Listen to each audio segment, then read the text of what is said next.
it's your motion, so you may proceed with the hearing at this time. May it please the court. The first legal issue is custody and parenting time. As the court's aware, the parties have a daughter, Nara, age 15. She's in high school in the Andover School District. She doesn't have any siblings that are minors anymore, so she's basically at home by herself. If one of the parents isn't there, which is going to be an issue we're going to talk about. And the current ex parte order is shared residency with a 2-5 schedule. So every other weekend for each parent, and then each parent has 2 designated weeknights every week. And we're asking for the court to modify the ex parte temporary order so that dad has parenting time every other weekend from Friday at 5:30 to Sunday at 8 p.m. and then 1 weeknight per week from 5:30 p.m. to 8 p.m. And, there's a couple issues. I think the biggest issues coming up is summer. So child's not, she's in high school. She doesn't have, she's going to be at home during the summer. And my client is a cook in the Andover School District. And so she's not going to work this summer. So she needs to have primary residency this summer. We're asking for the whole year, but certainly this summer. And that's how it's historically been the last several years. 5 years ago, they were in San Antonio, and my client was a stay-at-home mom, and so we have that exhibit in our notebook. Let's see if I can find it here. So since she's been in Andover, does she? I don't know what kind of work she would do during the summer unless there was some summer school as a cook. But is she ordinarily always off during the summer?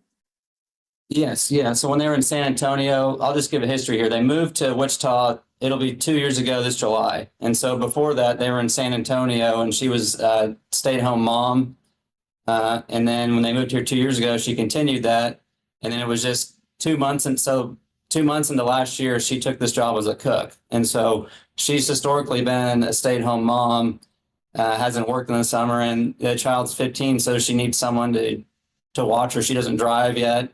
So she still needs, a parent overseeing her during the summer. She doesn't have anybody in the house with her. So she'd just be by herself if both parents are working. She can't just be, we don't think she should be at home by herself without any siblings or something to do. So the plan is my client always watches her during the summer. That's historically how it's worked. And that's why in that exhibit, we have that VA, it's that documentation from the Exhibit L is in Larry. And this was when they're in San Antonio. It's a representation by petitioner that the respondent provides child care free of charge. And so that's kind of just to show the court the history here. That's what's been going on. And, there's been issues not only, with this during the school year now. There's been issues with the child texting mom at dad's house and asking for her to get her stuff. And so that's another issue here. And I'm going to talk about that. Let me ask before we go any further, what is your client's educational background? Do you have any college? No. So have you graduated high school? Yeah. She's graduated high school, but she doesn't have any college education. Okay, go ahead. Okay. So, there's issues before school and after school with the current order under dad's time because dad has to go to work at 5:30 a.m. And so the child is just at home by herself. She has to get ready for school by herself and go out and wait for the bus. And, we're going to talk about, she has a history of having panic attacks and she's at home by herself. So she really needs to have a parent there. A 15-year-old's future becomes the center of a heated legal fight. We're there she needs that emotional support to get her, a good start to the day. And then after school, dad will often go to the gym and then the child's at home. And so she's texting mom I think there was one instance where she has to get feminine care products and we've got in our exhibits photos of mom driving to the marital residence. That's Exhibit J. So the first one is on February 7th. And that's at 3:46 p.m. And there's a house with a blue car, and that's a marital residence. And so mom is just documenting, hey, dad's not here, and I'm driving to the house because the child's asking for something. And that's a Friday. And so she asked for feminine care products that day. The next photo is on March 3rd at 5:46 p.m. And so dad drives a pickup truck and it's not in the driveway, and that's where he parks it. And so my client's documenting that he's not at home. And so Friday, February 7th, Monday, March 3rd, that's the next photo at 5:46 p.m. On Mondays, mom drops off the child's luggage bag because she drives the school bus to school. She can't take her clothes and all that in a bag. So she's been dropping it off on Mondays. And so she's just documenting that the child's at home by herself without dad, and the child's there to meet her at the door, obviously, that type of thing. The next one, it says today on there. That was taken on March 24th. That's at 3:25 p.m. Mom's dropping off luggage. And then my client says dad was still at work at 6 p.m. So there's issues where after school, the child's still at home by herself. So we don't think that should be appropriate. My client's documented that there's been multiple days in January when the first order was first started that dad was home late and the child's having to figure out what to do for dinner. She doesn't know what to eat for dinner.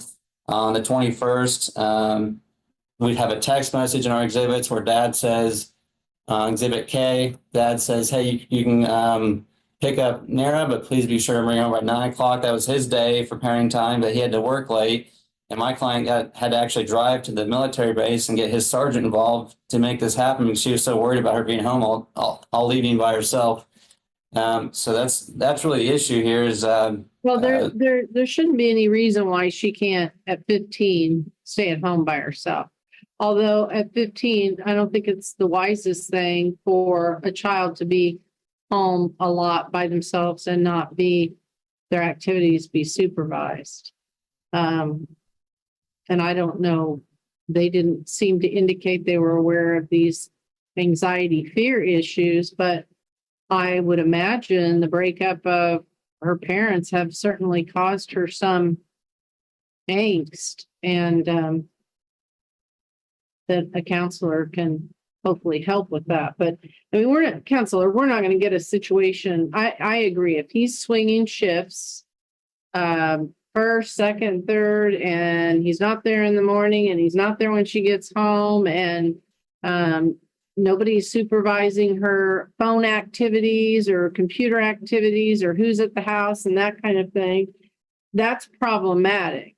But to suggest that a parent needs to be with her all the time at 15 years of age is impractical and I think unnecessary. I mean, part of their goal is to start getting this child ready for independent living.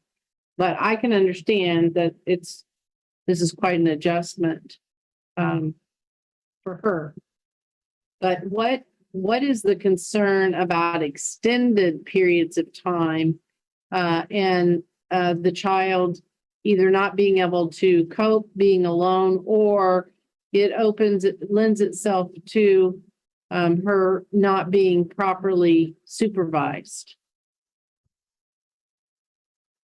I think just from talking to my client that they have a close relationship and she feels isolated. I mean, she's feeling isolated if she's at home by herself and doesn't have friends come over or siblings. I think it's an isolation thing and it's just not mentally healthy. So I think she's texting my client to come. I think there was one instance she brought her McDonald's. I mean, she's obviously looking for someone to interact with, and it's her emotional, I guess it's that factor under the statute.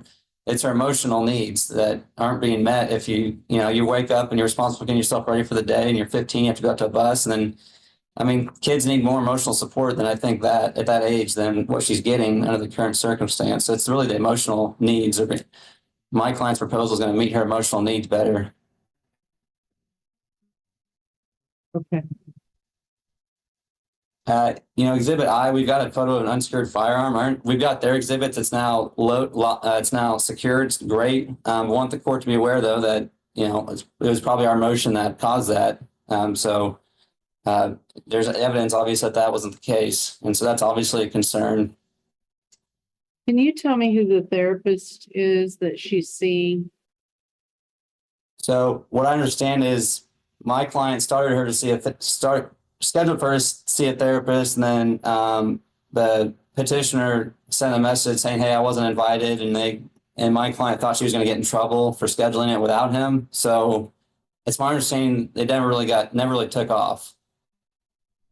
Okay, well, that irrespective of the parenting time, that's going to be a requirement of the court. I cannot take one parent's word as to the mental state of the child over another. And so I need somebody for her to talk to, but somebody objective to advise the court the issues that she's struggling with and the concerns that the therapist may have for her.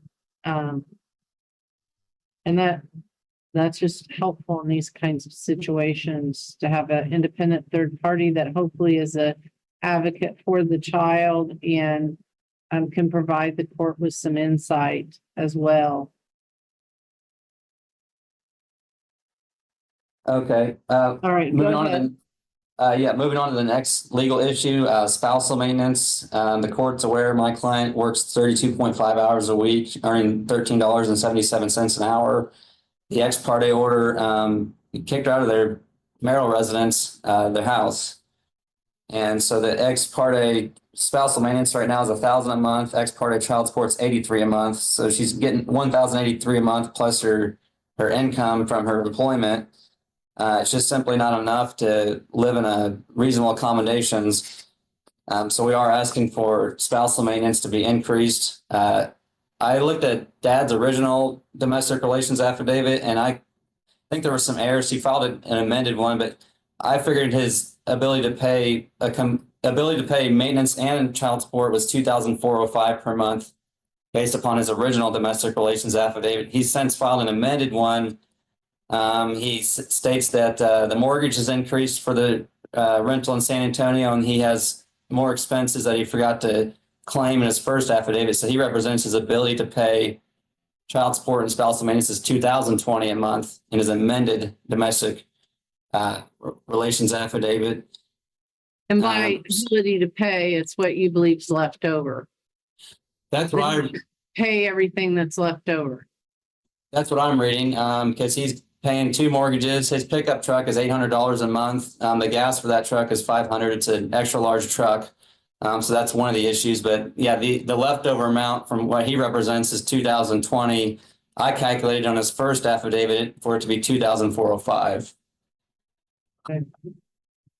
Is your client opposed as far as the San Antonio? I'm not inclined to show income for him from the San Antonio property.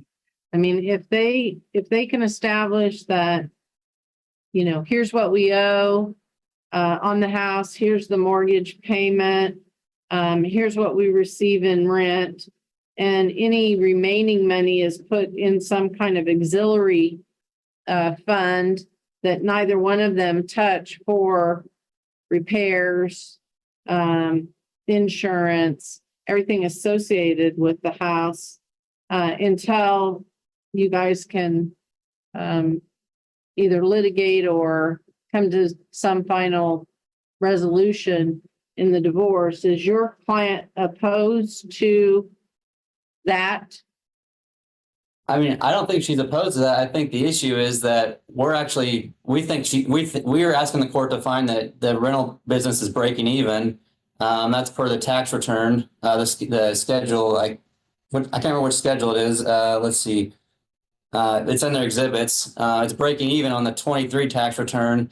The amended domestic relations affidavit, I think, represents it's operating at a loss of about $180 a month. So I don't think we're not asking for that to be extra income, and they're asking for it to be counted as operating at a loss. So that, and my calculations of his ability Panic attacks revealed. The court hears how the teen struggles when left home alone. to pay. Well, I think ultimately that house is going to have to be put up for sale, period. I would imagine. And so what I don't have before me, no one provided me with what they paid for it and what it is currently valued at. You know, until the last year and a half when interest rates got high, real estate property was increasing in value exponentially. And so I don't know what they bought that San Antonio house for and what it's valued at, but if there's much equity there, the house is going to have to just be sold. I would think. So, okay, what else? Well, Your Honor, we filed a domestic relations affidavit for mom. She needs to get her own place. She's living with a friend. That's Exhibit T, as in Tom. It's a statement from her friend. It's her friend and her friend's family. And she really wants to get her own place because she feels like she's, at some point she's going to overstay her welcome, right? So she needs to be able to get her own place. We've got her need at $4,174 a month to rent a 2-bedroom at $1,600 a month, and she includes expenses for her comfort in there and her DRA. But so we're just, the relief we're requesting is a combined amount of child support and maintenance at $2,405 per month. So however the court wants to slice and dice child support and maintenance, we're asking for the combined total to be $2,405 a month, so that all the extra money is going towards her that isn't needed for petitioner. And I want to remind the court that petitioner receives a basic allowance for housing and sustenance, and that's higher than what it would be if he's supposed, part of that's supposed to go towards my client. So I just want the court to look at the big picture here. So that's the relief that we're requesting I on didn't quite spousal maintenance. understand the BOE allowance or how much he's getting, because I'm not sure how that was calculated into his income.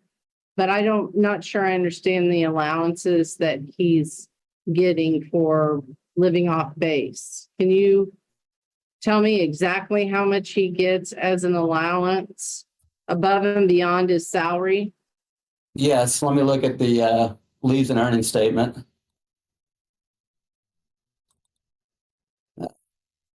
So Exhibit M as in Mary shows that the basic allowance for sustenance is $465.77 a month.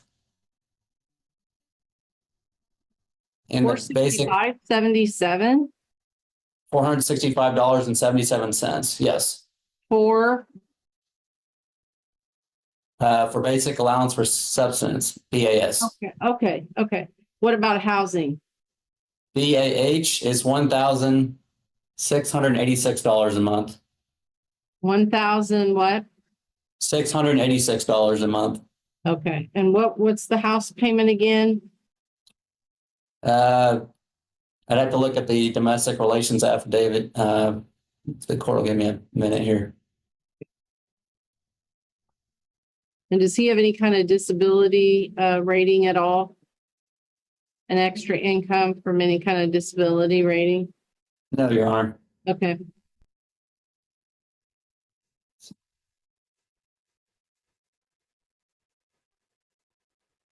So the mortgage payment is $2,378 a month. Okay. Yeah, so we're just asking, go ahead. No, go ahead. Oh, I'll go ahead then. Has she checked, where's the daughter going to school? is it the Andover High School? The Andover Central High School. Andover Central High School. Okay. And has she looked into apartments, condos, townhouses, houses? I mean, has she made a list? Has she looked at what's available for her and what the cost will be to put down a deposit or anything of that nature? Have you looked at all? Yeah, I look some places. Okay. The apartment, I look at an apartment for 2 bathrooms. It's close, just close to the school. And then I look some houses too. Okay. She's been looking. We put 1,600 in a domestic relations affidavit as a rough estimate. Is that? Yeah. She thinks it's a fair number. Okay, so she's basically looking at apartments or duplexes then. Yeah. It's any house in Andover is going to rent for 2,000. But she's going to try to stay in the Andover area if she can. I would assume so because she works there, and I mean, it'd be if she could. I mean, yeah. Okay, all right. All right, what else? Let me go to your, Uh, go to Next your. legal issue. Next legal issue is child support. Current ex parte amount is with shared residency. I think dad's owing 83 a month. Both parties have submitted proposed worksheets. Both parties agree that dad's income is $8,733 a month, and that mom's income is $1,788. I believe the dispute is who should remain at shared residency or primary. So we're asking for it to be with mom designated as primary, which would bump child support up to $1,010 a month. So we're asking for that relief on child support. And I filed an amended worksheet on eFlex. So All right, second to last legal issue is vehicles. There's 4 vehicles. There's a 2018 Ford F-250, a 2018 Mitsubishi Lancer, and a 2021 Mitsubishi G4, and a 2006 Toyota minivan. The ex parte order grants father possession of the truck, the 2 Mitsubishis, and grants my client possession of the minivan. The issue is the minivan just has all kinds of problems. It's got bald tires. It shakes when it stops. The air conditioner and heater don't work. There's a windshield wiper motor broken, and the CV joints are leaking. So our motion asks for her to be able to drive the Mitsubishi. Now we've got the exhibit showing the cylinder head's been removed.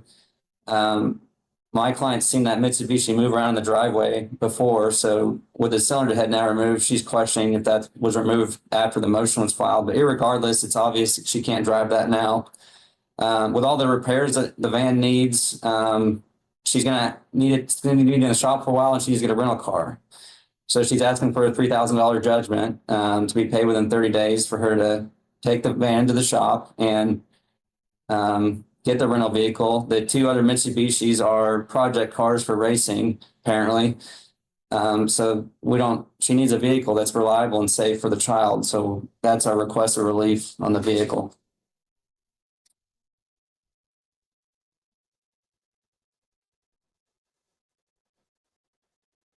The last legal issue is wife's request for attorney's fees. She's had to borrow $3,000 from a friend to retain our firm. I can tell the court that money's probably going to be all about used up with all the motion filing and preparing and all that. That's exhibit S and T to show that she did in fact get a transfer from a friend for this.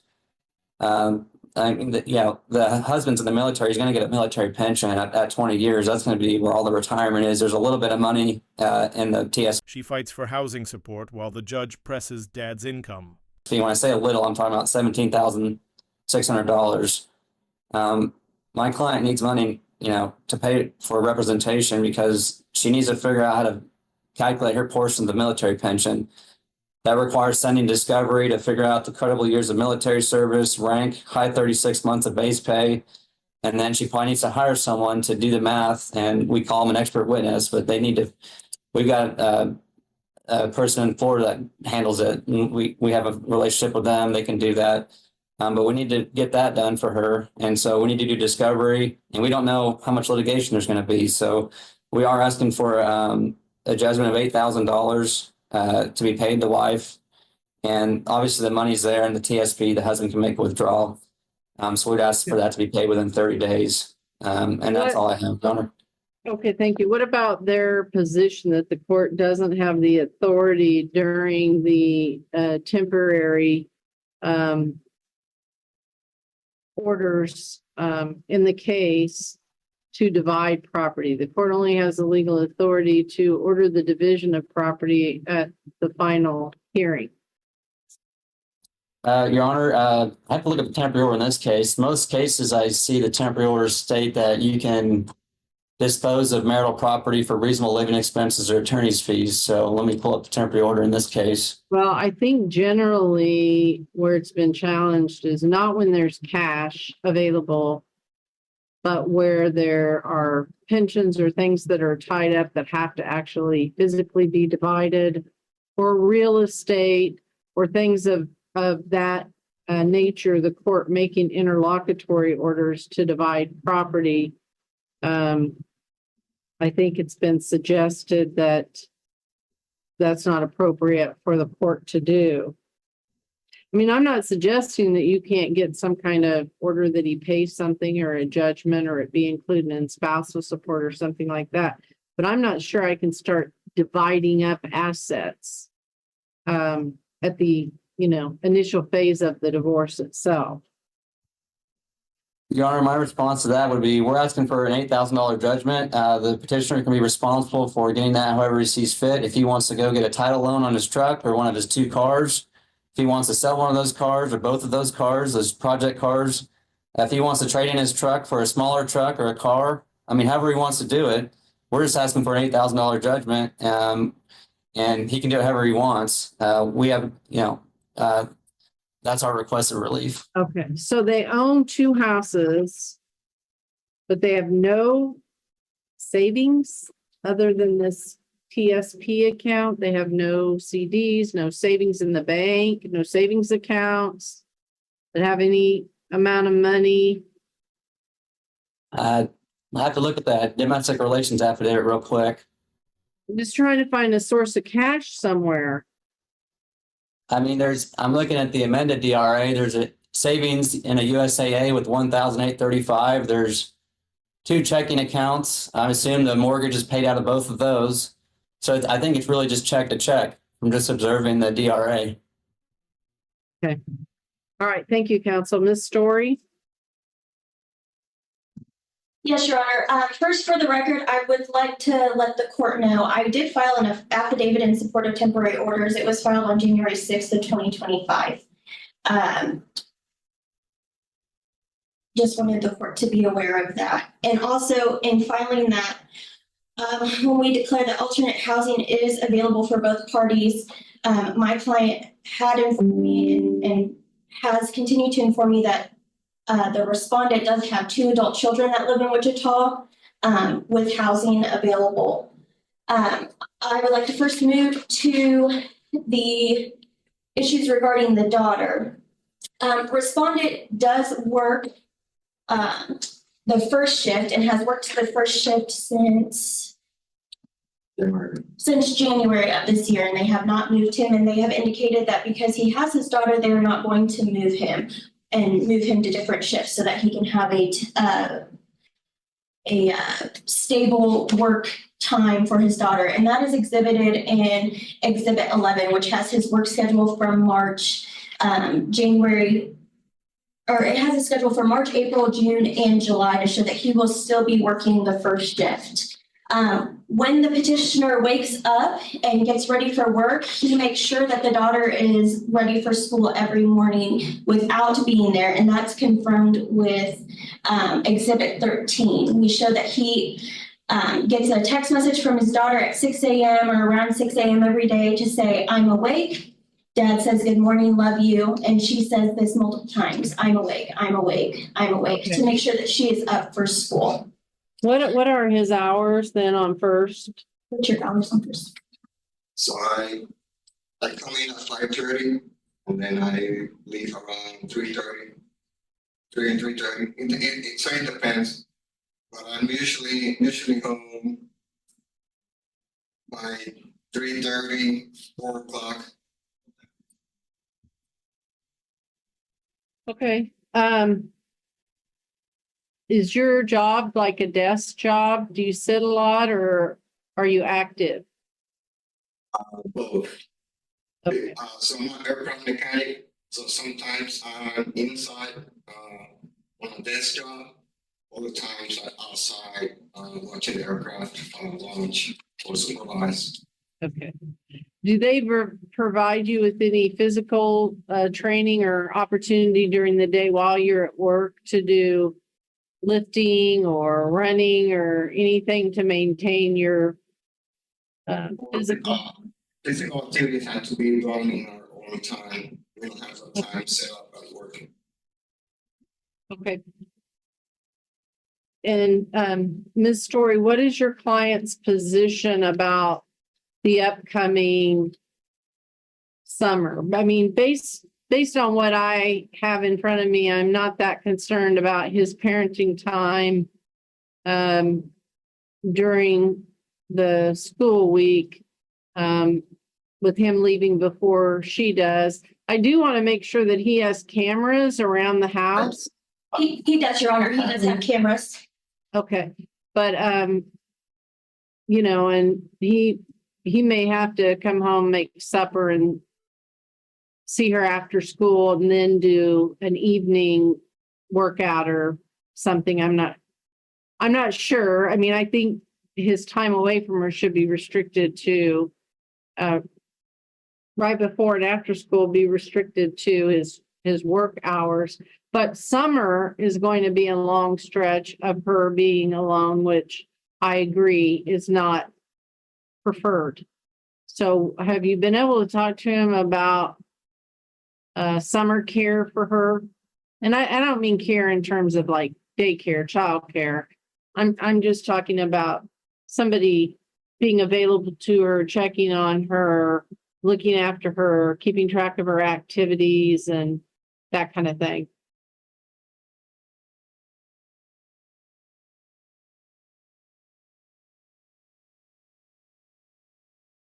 And now the judge makes waves leaning toward mom for summer. Custody could shift as the court pushes back on dad's plans. We've discussed putting her in a summer program during the school day or during the day where she might be at school. She also has neighborhood friends in the neighborhood who have parents in the neighborhood as well, Your Honor. Okay. Well, I can tell you that I'm inclined to go with mom over any third parties for the summer. So we're just going to have to figure out a schedule during the school year and one during the summer. And of course, and I'm going to look back through here. I don't know how I missed your affidavit. I owe you an apology and I'm sincerely sorry. That's okay, Your As I Honor. indicated though, I went through this case pretty fast, faster than normal, just because of what all was going on that week, which is not your fault at all. But I am going to need a schedule if he's activated. Okay. So we'll have to do something with regard to that as well. Now, we've used mediation in Andover. It's very expensive. And I'm just not seeing where these parties have much cash to work with.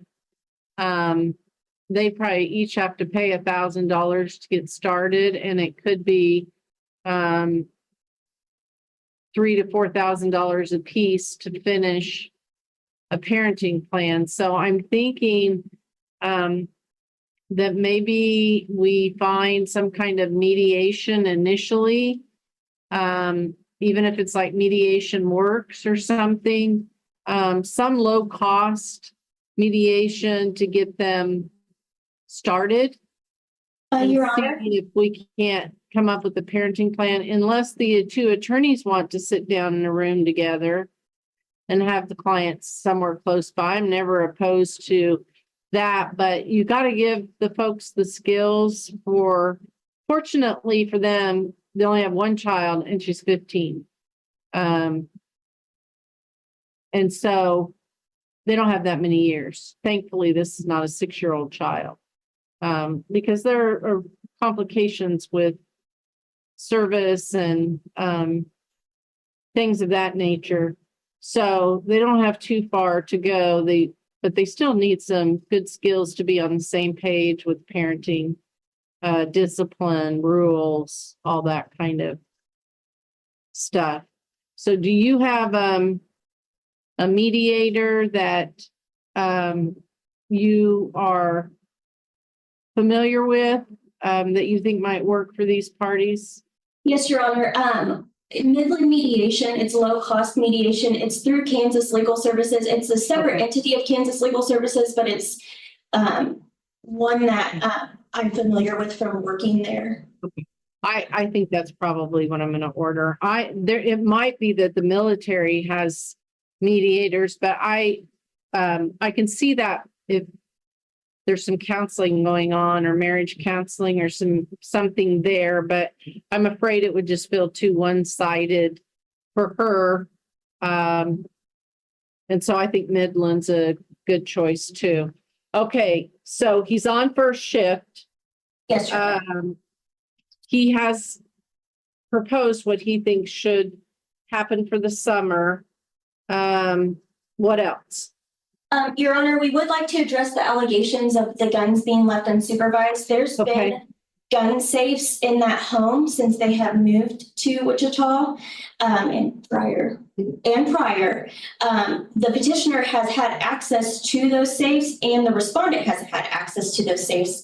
The picture provided by the respondent is of the nightstand. Petitioner contends he has never left a gun in the nightstand. He puts them away in their safes. We have provided pictures of the safes, and those are Okay. Exhibit 15. Okay, well, I'm just gonna do an order Yeah. that for some reason I thought I saw an AR-15. But I'm just going to do, but it's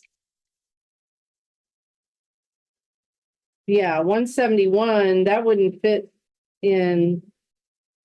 Hopefully that fits in a safe, but that wouldn't fit in the nightstand. That one's locked, Your Honor. Okay, so there's just gonna be a standing order that Yeah. no guns be available to the child or accessible. I mean, that's Things explode when gun safety fears shake the entire courtroom. The judge steps in with a strict order banning child access.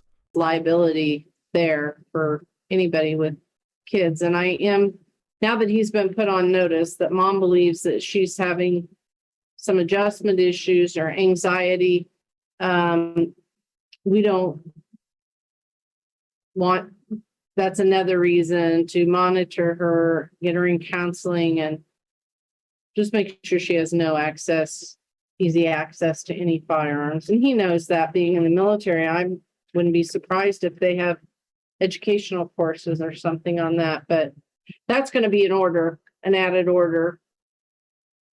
Okay, what else? Your Honor, regarding the rental property in Texas, they made allegations that we were not representing the income coming from that home correctly. In the lease that was for 2023 and 2024, which is Exhibit 7, it was $2,300, but when they re-signed the lease in August of 2024, it was $2,200. I do want to let the court know and be made aware that we use that to calculate child support. We use that income to calculate our child support. So we were in no way hiding that. There was a I thought you did. I don't want you to do that, though. Okay. I mean, I think this is a wash, and we just need to wait to see if they're going to sell it. Okay. And you need to get the value and what a real estate agent thinks they could list it for. I don't remember how long they've had that property, whether that's a short-term property too or not. But anyway, I just think that any extra money from the rent, he's going to have to show paperwork of what he's spending the money on, and put it and set up an account for the house. If he's not paying out that month, that it's in that account for taxes, insurance, homeowners, calling a repair person, or I don't know if they have a house management company or something, a real estate management company, but okay. Yeah, no, I don't think you were hiding anything there. Go ahead.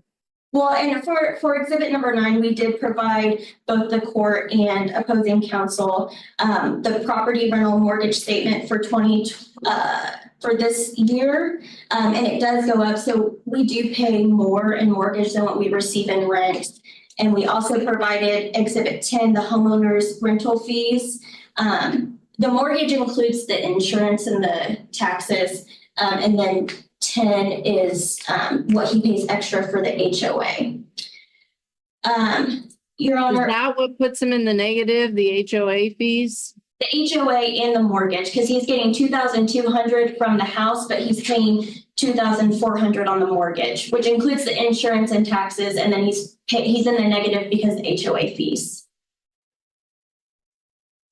So I didn't read that lease. It looked like a really good lease, but it was really lengthy. So I didn't read that whole thing, but I don't know why you wouldn't raise the rent to make sure you're at least covering the basic expenses of the home. And the HOA seemed high, but they must have a pool and not, wasn't it like 3 something every 3 months? Yes, Your Honor. I mean, I guess to some people that's not high, $100 a month or so, but I didn't look to see when that lease, that rental agreement expires to see if the rent can be raised. I believe it's August 2025, Your Honor. Okay.